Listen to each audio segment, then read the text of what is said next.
There is a state that many call anxiety, but more often it's not anxiety at all. It's some sort of an instruction, a scribbled note in the margins of the body, which is telling you survive however you can. Don't feel. Just don't feel.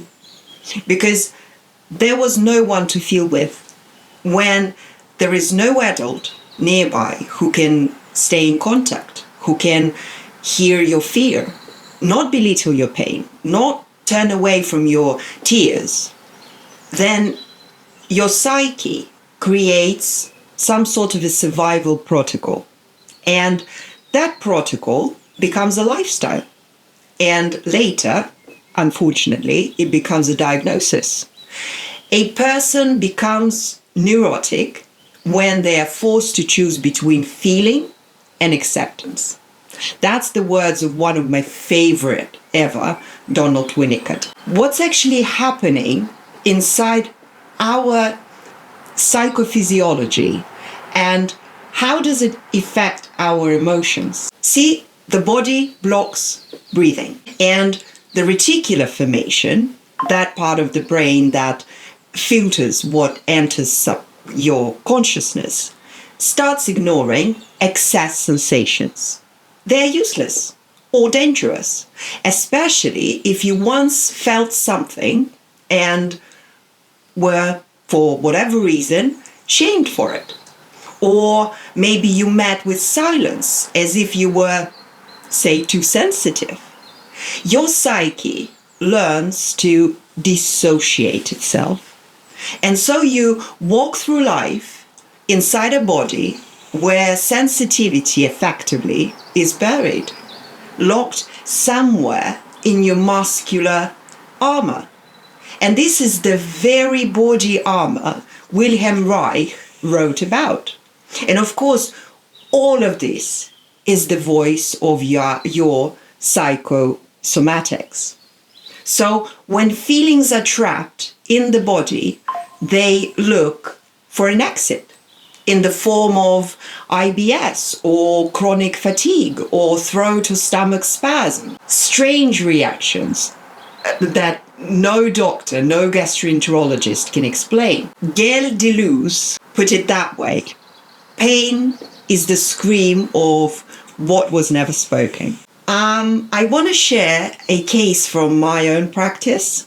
I worked with a woman, 34, and she had chronic IBS. MRI, blood work, ultrasound, all of these tests, everything was normal. But every day she was experiencing pain. So later we find out her father left her when she was 6, and her mother forbade crying, always saying, you have to be strong, you have to hold on. This is our family, you need to be strong. And by the second session that we've had with her, she cries for the first time in 20 years. And guess what? 3 weeks later, the pain, it's gone. The ability to feel returned.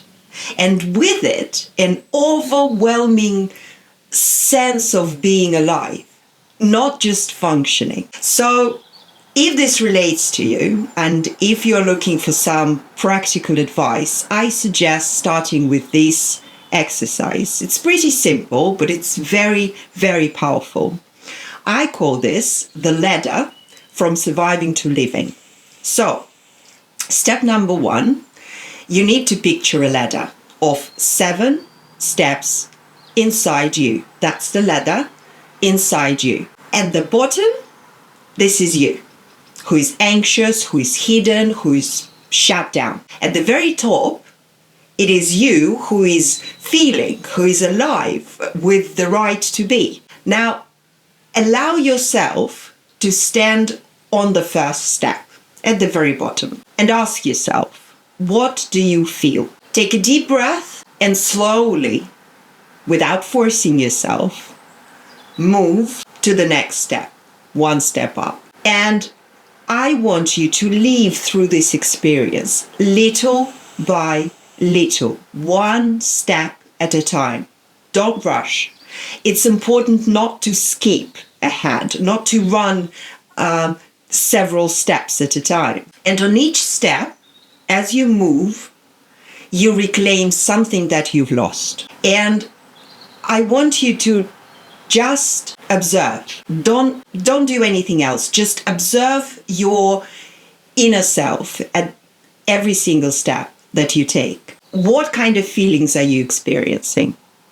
For example, on the second step, you may be feeling anger. On the third step, you might experience tears.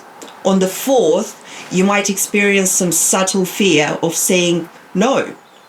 And that's not a setback. That's a sign that you are coming back to life. I want you to stop at the step where your knees begin to shake. This is a sign that it's time to stop. And don't go higher that day until your body allows you to. Just stop at that step and take your time, because it's not a race. It's a return. And if for any reason at some point you want to go back down, do it. Go. Being on the first step doesn't mean you've lost. Again, it's not a race. We don't have any prize here. It's not a competition. All it means is that you know where you are. And that's already a point of power. So when you're ready, you can climb further. And somewhere on the fifth step, your voice might return. On the sixth step, you might want to reach out to another person. And on the seventh, you might feel for the first time this very feeling that we are doing this exercise for.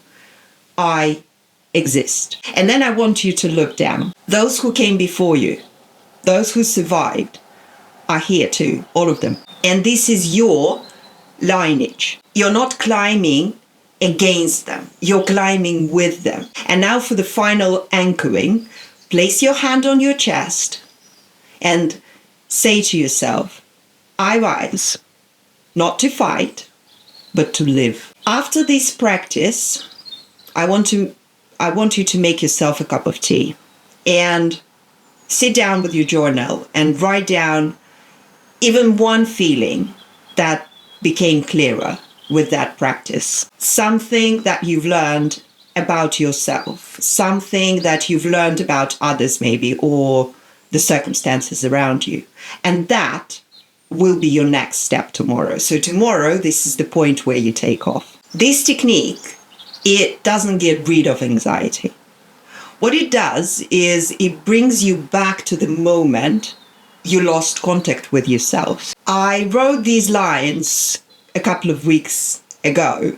I think it was Sufi school of Hikmah, a philosopher from the 6th century, I think. And the lines were this: what is repressed returns through the body.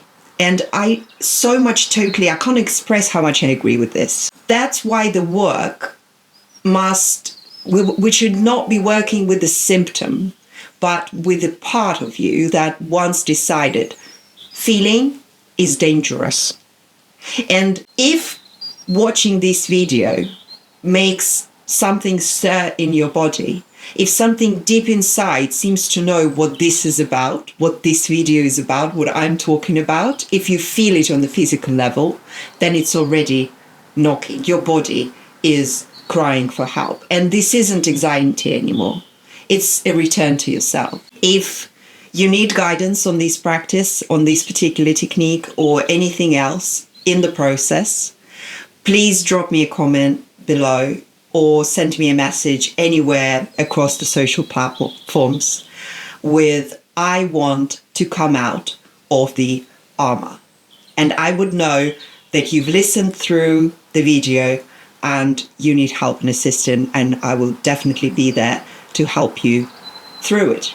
I'll offer a format where you don't have to break yourself and you won't have to rip you open. In our work, we'll simply remember what it means to be alive when you have never been understood before. And that's priceless. And sometimes that's literally all that we need. And for now, I wish you all the best and take care.